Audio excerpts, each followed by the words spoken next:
Hello दोस्तों, आपका एक बार फिर स्वागत है हमारे चैनल पर। आज की कहानी का शीर्षक है गरीब की दुर्गा भक्ति।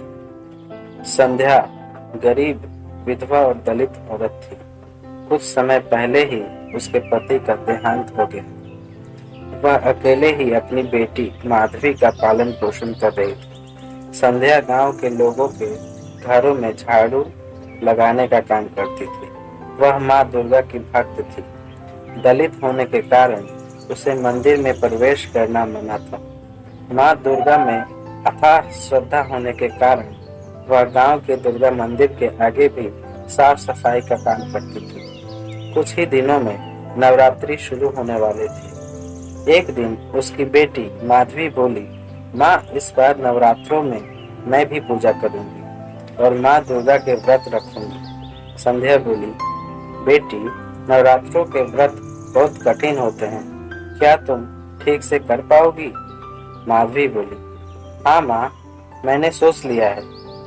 तो संध्या ने कहा, ठीक है, मैं भी तेरे साथ इस बार व्रत रखूंगी। इस तरह दोनों माँ बेटी ने व्रत करने की तैयारी शुरू कर दी। संध्या ने इधर उधर से कुछ पैसों का इंतजाम करके पूजा का सामान खरीदा। आज नवरात्रि का पहला दिन था। संध्या ने माधवी से पूछा, तुम्हें भूख तो नहीं लगी है?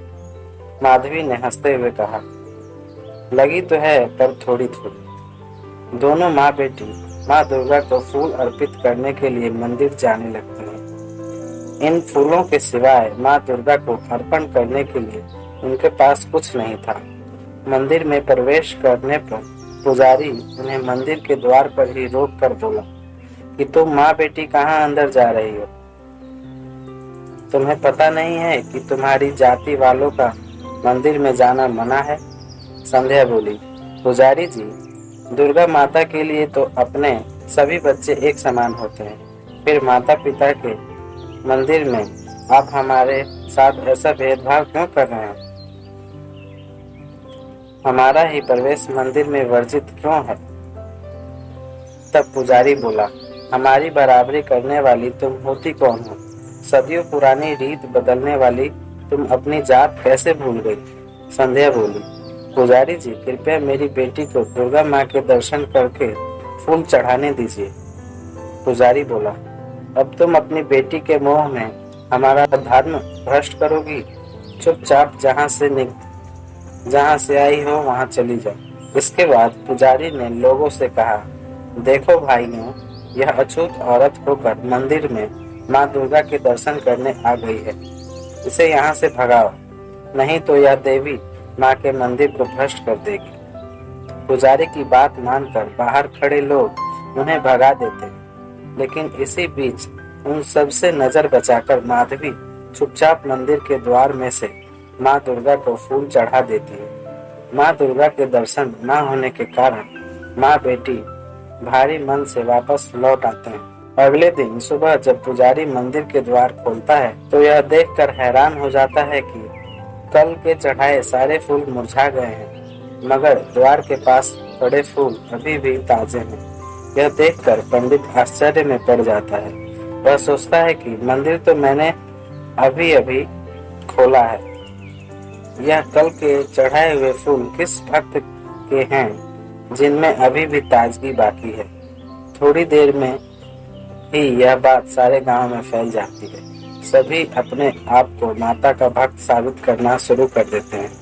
सभी एक दूसरे को बता रहे थे कि फूल उनके द्वारा चढ़ाए गए। इन सब से बेखबर संध्या और माधवी दोनों सच्चे मन से माता की भक्ति में मगन थे। इसी तरह दिन बीतते गए और महाअष्टमी आ गई। संध्या और माधवी ने माँ दुर्गा को भोग लगाने के लिए थोड़े से चने, पूड़ी और हलवा बनाया। इस भोग सामग्री को संध्या ने बहुत ही मेहनत से इकट्ठा किया था। संध्या कहती है, माधवी आ जाओ, व्रत के पारण का समय हो गया है। माँ की पूजा करने के बाद दोनों माँ बेटी अभी खाना खाने बैठी ही थी कि बाहर से एक बूढ़ी औरत की आवाज सुनाई देती है, अरे कोई है, इस बुढ़िया को भी खाने के लिए कुछ दे दो, मैंने 2 दिन से कुछ भी नहीं खाया है। माधवी और उसकी माँ बाहर देखती हैं कि घर के बाहर एक बेहद ही कमजोर और बूढ़ी औरत एक लाठी का सहारा लेकर खड़ी थी। उस बूढ़ी औरत को देखकर उनके मन में दया आ जाती है।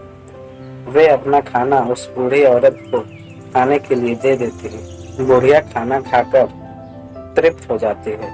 वह उनको एक छोटी सी पोटली देते हुए कहती है कि इसे अपने पूजा के स्थान पर रख दो और इसे विजयदशमी के दिन ही खोलना। उसके बाद मंदिर में जाकर माता के दर्शन कर लो, तुम्हारे सारे दुख दूर हो जाएंगे। दोनों माँ बेटी फिर थोड़े से फूल लेकर डरते डरते मंदिर पहुंच जाती हैं। उन्हें देखते ही पंडित बोलता है, अछूत कहीं की, तुम दोनों आज फिर मंदिर में आ गई। यह अछूत होते ही ऐसे हैं जो एक बार में बात समझते ही नहीं। संध्या ने कहा, पुजारी जी, माता ने हमें मंदिर में पूजा करने से कभी मना नहीं किया। आप जैसे धर्म के ठेकेदार ही हमें मंदिर में प्रवेश करने से रोकते हैं। मुझे बस इतना पता है कि माता के दरबार में सब बराबर होते हैं। माता की नजरों में कोई भी बड़ा या छोटा नहीं होता। इसीलिए हमें भी माता की पूजा और दर्शन करने दीजिए। पंडित बोला, अब तू मुझे पंडिताई का पाठ भी पढ़ाएगी? और वह मंदिर में आए हुए लोगों की ओर देखकर कहता है, अरे भाइयों, देखो यह अछूत फिर से मंदिर में घुसने आ गई है। इससे पहले कि यह देवी के मंदिर को दूषित करे, उससे पहले ही इस अछूत को बाहर निकाल दो। सारे लोग उन्हें वहां से खदेड़ने लगते हैं जैसे वह कोई जानवर हो। इस भाग दौड़ में माधवी के हाथ से फूल मंदिर के प्रांगण में गिर जाते हैं। अगले दिन जब लोग मंदिर में जाते हैं तो वह देखते हैं कि माधवी के गिरे हुए फूल अभी भी ताजे हैं। पंडित बोलने लगता है, यह माँ बेटी दोनों डायन और जादूगरनियां हैं। उन्होंने ही मंदिर पर जादू किया हुआ है। भाइयों, उन्हें पकड़कर यहाँ लाना होगा। उनका फैसला यहाँ देवी माँ के सामने होगा। लोग दोनों माँ बेटी को पकड़कर मंदिर में ले आते हैं। पंडित बोलता है, सच सच बताओ, तुम लोगों ने यहाँ क्या जादू कर रखा है? हम यहाँ इतनी भक्ति से माँ की पूजा करते हैं, फिर भी हमारे फूल तो मुरझा जाते हैं। और तुम अछूत जात की औरतों, जो मंदिर में प्रवेश करने के लायक भी नहीं हो, उनके फूल कैसे ताजे रहते हैं? संध्या बोली, पुजारी जी, हमने कुछ नहीं किया है, हम कोई जादूगर नहीं।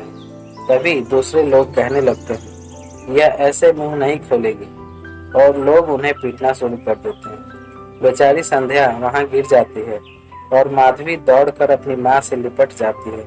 तभी वहां अचानक से तेज आंधी चलने लगती है। सारे सजावट भरे पंडाल उजड़ जाते हैं। इसके बाद आगे का दृश्य देखकर लोगों की आंखें फटी रह जाती हैं। उनके सामने साक्षात माँ दुर्गा प्रकट होती है।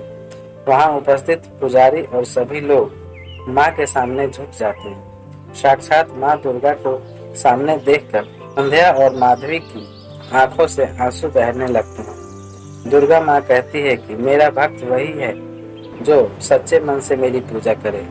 तुम लोग क्या सोचते हो कि भक्ति सिर्फ सजावट और पंडाल से ही होती है? भक्ति सीखनी है तो मेरी इस भक्त से सीखो। इसकी भक्ति का ही प्रताप था कि इसकी प्रेम से खिलाई गई 2 पूरियों से ही मैं तृप्त हो गई। दुर्गा माँ की आवाज सुनकर संध्या और माधवी के आश्चर्य का कोई ठिकाना न रहा।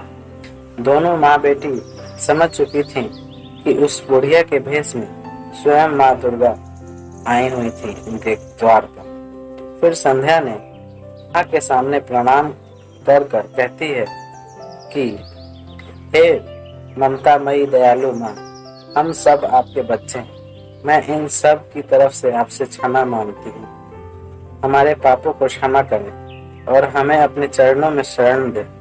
पुजारी को अपनी गलती का एहसास हो जाता है और वह कहता है, माँ, हमसे बहुत बड़ी गलती हो गई है, बहुत बड़ा अपराध हो गया है, हमें कृपया माफ कर दें। मैंने संध्या और माधवी जैसे आपके कई भक्तों को इस मंदिर में आने से रोककर बहुत बड़ा अपराध किया है। सभी के इस प्रकार माफी मांगने से देवी का क्रोध शांत हो जाता है। इसके साथ ही आंधी थम जाती, बुझे हुए दिए फिर से जलने लगते हैं। माँ दुर्गा कहती हैं कि आज माधवी और संध्या की भक्ति से प्रसन्न होकर मैं इस गांव में सुख समृद्धि और धन्य धान्य से भरपूर होने का आशीर्वाद देती हूँ। इतना कहकर माँ दुर्गा वहां से अंतर ध्यान हो जाती है। सारे गांव वाले माधवी और संध्या से माफी मांगते हैं। उस दिन के बाद से किसी को भी, चाहे छोटी जात का हो या बड़ी जात का, मंदिर में प्रवेश वर्जित नहीं रहा। आज विजयदशमी थी। वह बुढ़िया जो कि स्वयं माँ का रूप थी, उसके कहे अनुसार जब संध्या और माधवी ने वह पोटली खोली तो उसमें से बहुत सारे हीरे जवाहरात और माणिक निकले। यह देखकर दोनों की आंखों में आंसू आ गए और मन माँ दुर्गा के प्रति श्रद्धा से भर गया।